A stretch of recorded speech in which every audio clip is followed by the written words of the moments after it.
ഇനി ഈ ഹദീസിനെ ഇവർ കൊച്ചാക്കിയ ആ പാമ്പുമായി ബന്ധപ്പെട്ട് അവർ പരിഹസിച്ചുകൊണ്ട് ഇറക്കിയിട്ടുള്ള അക്കരെ എന്നൊരു സുൽത്താനിലെ ഭാഗമാണ് ഇക്കരെ നമ്മൾ കാണാൻ പോണത്. എന്താണ്? ഒരു വീട്ടില് പാമ്പ് വന്നപ്പോ ഒരു കാക്കണ്ട്, ഒരു ഖുറാഫി കാക്ക. റഹ്മദിന്റെ വയലൊക്കെ കേട്ട ആളാവും ചിലപ്പോ. മൂപ്പര് പറയുന്നുണ്ട് ഈ പാമ്പിനോട്, പാമ്പേ പോ, പാമ്പേ പോ, എന്നെ കൊണ്ട് ആയത്തുൽ കുർസി ഓദിക്കണ്ട.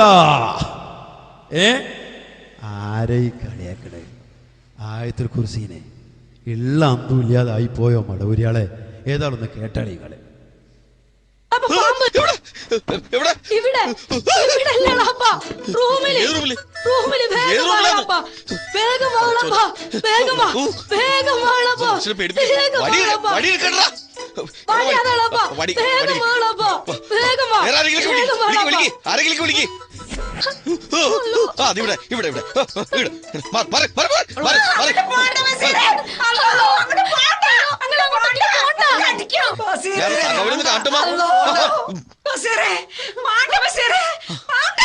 പാമ്പിനെ കൊല്ല ഒറ്റക്ക നല്ലത്. മറികട്.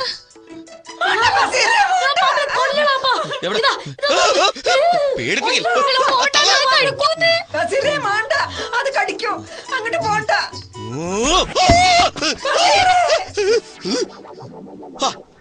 മൂത്താപ്പ എന്ത് പണിയെ കാണിച്ചത്? പാമ്പല്ലെന്നാ പിന്നെന്താ? ജിന്ന. ഞാൻ കണ്ടല്ലേ പാമ്പാണ്. മൂത്താപ്പ പണി കിടന്നേ. അത് ജിന്ന. ഞമ്മക്കറിയാം. പാമ്പിന്റെ കോലത്തിൽ മൂപ്പർ വന്ന് കിടക്കുക. പാമ്പിന്റെ വേഷത്തിൽ വന്ന ജിന്നാണെങ്കിൽ എന്താണെങ്കിലും എനിക്ക് കൊല്ലണം. വേഷം മാറി നടക്കണ പടച്ചോന് ഇഷ്ടമല്ല. ജിന്നിനെ കൊന്നാല് ജിന്നുകൾ വന്ന് ഓന്റെ ജീവിതം ഹലാക്കാക്കും. മാറി നിൽക്ക്. മൂത്താപ്പൊന്ന് ജിന്നുമായിട്ട് സംസാരിക്കട്ടെ. മൂത്താപ്പ വേണ്ടട്ടാ, ആവശ്യമില്ലാത്ത കാര്യമാണ്.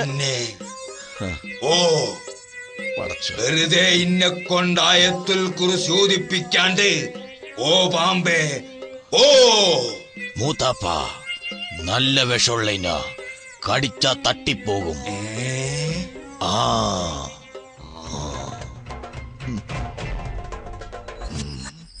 പാമ്പിന്റെയും പട്ടിന്റെയും പൂച്ചന്റെയും കോലത്തില് ജിന്ന് വരും. പോവാൻ പറഞ്ഞ ജിന്ന് പോവും. ആ പുട്ടി കൊണ്ടുവര്. കഷ്ടം.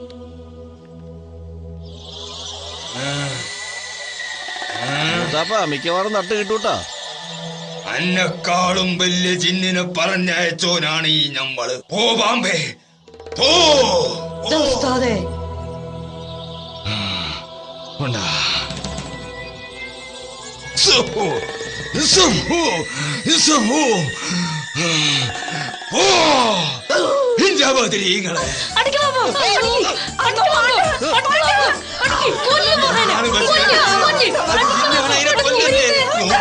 അതിനെ കൊല്ലല്ലേ? ജിന്നാണ് ബഷീറേ, ജിന്നാണ്. അതിനെ കൊല്ലല്ലേ? അല്ലാ, ഈ കുടുംബം നശിച്ചു മോനെ, നശിച്ച്. കണ്ടില്ലേ, മനുഷ്യന്മാരെ ഉപദ്രവിക്കുന്ന ജീവികളെ കൊല്ലാൻ പടച്ചോൻ അനുവദിച്ചതാ. അനക്ക് കാണാം ജിന്നുകൾ എന്നൊരു പാഠം പഠിപ്പിക്കണ്. ഊച്ചിച്ചോൾട്ടി.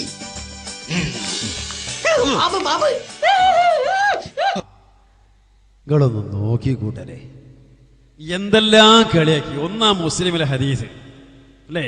ഓ പാമ്പേ, എന്നെ കൊണ്ട് ആയത്തുൽ കുർസി ഓദിക്കണ്ട. മടൂരി റഹ്മത്തിന്റെ വയലേട്ടാന്ന് നമ്മൾ പറയാ. എന്തിനാ കൂട്ടരത്തിനൊക്കെ മെനക്കണേ? നിങ്ങൾക്ക് വിശ്വാസമല്ലേ പരലോകത്തില് മരിച്ചു പോണെന്നുള്ള ബോധമല്ലേ നിങ്ങൾക്ക്? ഇങ്ങനെ ഹദീസിനെ ചവിട്ടിയരക്കാൻ പറ്റുമോ? കേട്ടോ റഹ്മദിന് പറഞ്ഞത്. ഹദീസിനോട് ഏത് സമീപനം എടുക്കേണ്ടത് കേട്ടോളൂ.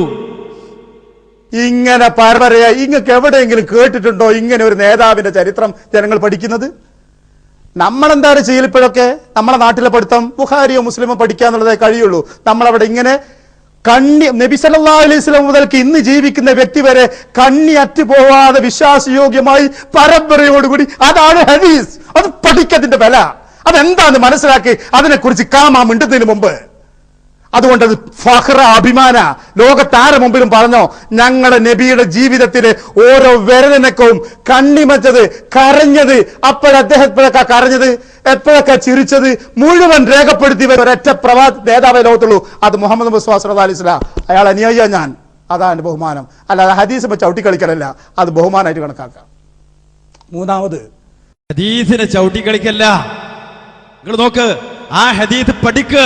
അതിനെതിരെ കുതിര കയറുന്നതിന് മുമ്പ്, അതുകൊണ്ട് സിനിമ ഇറക്കുന്നതിന് മുമ്പ്, ടെലിഫിലിം ഇറക്കുന്നതിന് മുമ്പ് ഒന്ന് പഠിക്കുക ഹദീസിനെ കുറിച്ച്. എന്താ ഹദീസിൽ പറഞ്ഞത്, എന്താ കാര്യങ്ങള്, എന്താ അതിന് ശുറൂഹ്, അതൊന്ന് പഠിക്കുക. എന്നിട്ട് ഇറക്ക് സിനിമ. ആ ചെയ്യണ്ടേ? സിനിമ ഇറക്കാനല്ല ഈ പറഞ്ഞത്. എന്താ ഈ ചെയ്യുന്നത്? അല്ലാഹുവിന്റെ റസൂൽ സല്ലല്ലാഹു അലൈഹി വസല്ലം ഹദീസുകളെതിരെ കുതിര കയറി, എന്നിട്ട് ആയത്തുൽ കുർസി ഓതിക്കണ്ട. എന്താണ് ആ വർത്താനം? പ്രിയമുള്ളവരെ, മടവൂരികളുടെ സുഹൃത്ത് കൂട്ടത്തിൽ അങ്ങനെയുള്ള ഈമാനുള്ളവരില്ലേ, റബ്ബിനെ പേടിക്കുന്നവരില്ലേ? ആയത്തുൽ കുർസിന്റെ പോരിശയും മറ്റു ഹദീസിൽ വന്നത് നിഷേധിക്കുകയാണോ? എവിടേക്കാണ് ഇവിടെ പോക്ക്? കഴിഞ്ഞില്ല. ഇനി കേട്ടോളൂ നിങ്ങള്. ഇതിന്റെ ഈ സിനിമന്റെ മറ്റൊരു ഭാഗം എന്താ അറിയോ? ആയത്തുൽ കുർസിനെ കളിയാക്കി കൊണ്ട് പറയുന്ന വേറെ ഭാഗം. ഹദീസ് വന്ന ചില ആയത്തുകളൊക്കെ ഞാൻ പഠിപ്പിച്ചില്ല എന്ന് പറഞ്ഞുകൊണ്ട് വേറൊരു പരിഹാസത്തിന്റെ രൂപം. അതിൽ താടിയുടെ പരിഹാസമുണ്ട്, അങ്ങനെ പലതും പരിഹാസമുണ്ട്. ആ ഭാഗം ഒന്ന് കാണൂ നിങ്ങള്. ജിന്നിന്റെ പല്ല് ബലൂണിൽ കൊണ്ടതാ. ഒരു കാര്യം മനസ്സിലാക്കണം, ഞാൻ വെറും ജാനല്ല, ഞാനൊരു ജിന്നോളജിസ്റ്റ് ആണ്. എന്താ പോയിട്ടോ? ഇന്നലെ രാത്രി അവള് പിന്നെയും കൂക്കി വിളിച്ച്.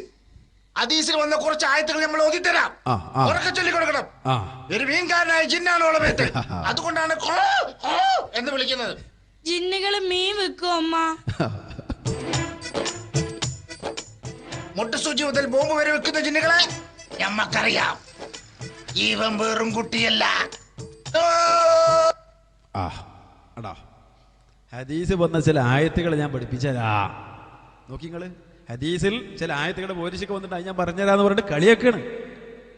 കൂട്ടരങ്ങള് വേറെ എന്തും കളിയാക്കും, ഈ ആയത്തും ഹദീസും കളിയാക്കണോ? എവിടേക്കാങ്ങളെ പോക്ക്? കേട്ടോ, അബ്ദുറൌഫ് മദനി ആ ഹദീസുകളുള്ള സമീപനത്തെ കുറിച്ച് വേദനയോടെ, വിഷമിക്കുന്ന മനസ്സോടെ ഈ കാര്യം പങ്കുവെക്കുന്നതും കൂടെ ശ്രദ്ധിക്കുക. നെയും പിൻപറ്റുക, ഈ വിശുദ്ധ ഖുർആനെയും പിൻപറ്റുക, എങ്കിൽ നിങ്ങൾക്ക് വിജയിക്കാം. ഇനി എങ്ങനെ റബ്ബ് പറയേണ്ടത്?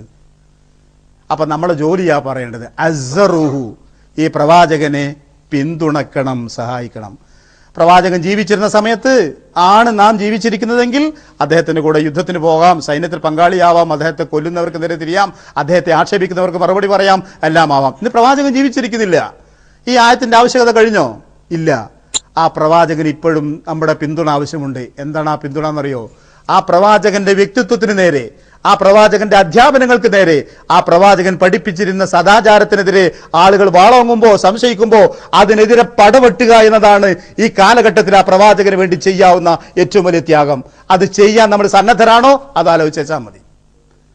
സകല പിഴച്ച ചിന്താഗതിക്കാരും അവരെ കാസറ്റുകൾ പ്രചരിപ്പിക്കാനും, അവരെ ആശയം പ്രചരിപ്പിക്കാനും, അവരെ പത്രമാസികൾ പ്രചരിപ്പിക്കാനും, കിട്ടുന്ന മനുഷ്യന്മാരെ തോണ്ടിക്കൊണ്ടുപോയിട്ട് സംശയം ഉണ്ടാക്കാനും മെനക്കെടുന്നു. ദോഹയിൽ കാദിയാനികളുടെ പ്രവർത്തനം വളരെ സജീവമാണെന്ന് എനിക്ക് വിവരം കിട്ടിയത്.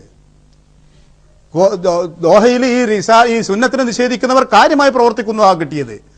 ഉള്ള അന്ധവിശ്വാസങ്ങളുടെയും ജാറങ്ങളിലേക്കും ആളുകളെ കൂട്ടിക്കൊണ്ടുപോകുന്ന ഒരു ശ്രമം വളരെ സമർത്ഥമാണ് പോലും. തൗഹീദിന്റെ മാഹാത്മ്യം പഠിച്ച ജനങ്ങള്, സുന്നത്തിന്റെ മാഹാത്മ്യം പഠിച്ച നമ്മളാകെ മടിയന്മാരാവുക. ഒരാളോട് പോലും നമ്മളിത് പറയാറില്ല, ഒരാളോട് പോലും നമ്മൾ സംസാരിക്കുന്നില്ല. എന്താ ഇങ്ങനെ വന്നത്? ഞാൻ ക്ലാസ്സിൽ തുറന്നു പറയാം, നിങ്ങൾ ഏതെങ്കിലും ഒരു സംഘടനയുടെ മേലുല്ലാസത്തിലേക്ക് വരണം എന്ന അർത്ഥത്തിലല്ല ഞാൻ ഈ പറയുന്നത്. എല്ലാ പിഴച്ചവരും അവരുടെ ശ്രമങ്ങൾ നടത്തിക്കൊണ്ടേയിരിക്കുന്നു.